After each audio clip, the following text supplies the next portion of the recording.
جناب صدر، معزز اساتذہ کرام اور میرے پیارے ہم مکتب ساتھیوں، السلام علیکم۔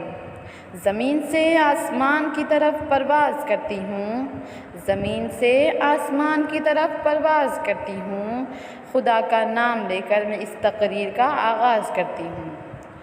آج مجھے جس موضوع پر لب کشائی کرنے کا موقع ملا ہے اس کا عنوان ہے سیرت النبی صلی اللہ علیہ وآلہ وسلم۔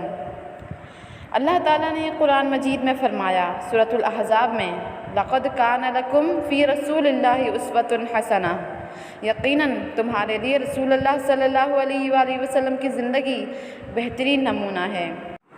قرآن میں جن کی شان بیان خود خدا کرے، قرآن میں جن کی شان بیان خود خدا کرے، بندے سے اس کی مدح سرائی کس طرح ہو۔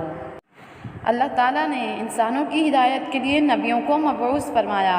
اللہ تعالیٰ نے انسانوں کی ہدایت کے لیے کم و بیش 1,24,000 نبی بھیجے، اور یہ سلسلہ نبوت حضرت آدم علیہ السلام سے شروع ہوا اور حضرت محمد صلی اللہ علیہ وآلہ وسلم پر ختم ہوا۔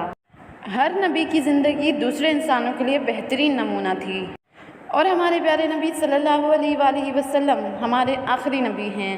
اب قیامت تک کے لیے ان کی مبارک زندگی ہی ہمارے لیے ہدایت حاصل کرنے کا واحد ذریعہ ہے۔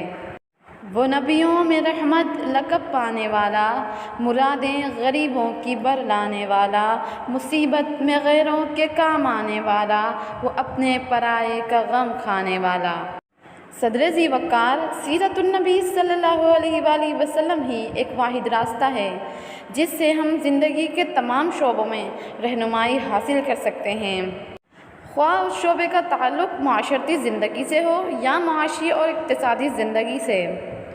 مسے خام کو جس نے کندن بنایا، مسے خام کو جس نے کندن بنایا، کھرا اور کھوٹا الگ کر دکھایا، عرب جس پہ قرنوں سے تھا جہل چھایا، پلٹ دی بس ایک آن میں اس کی کایا۔ السلام۔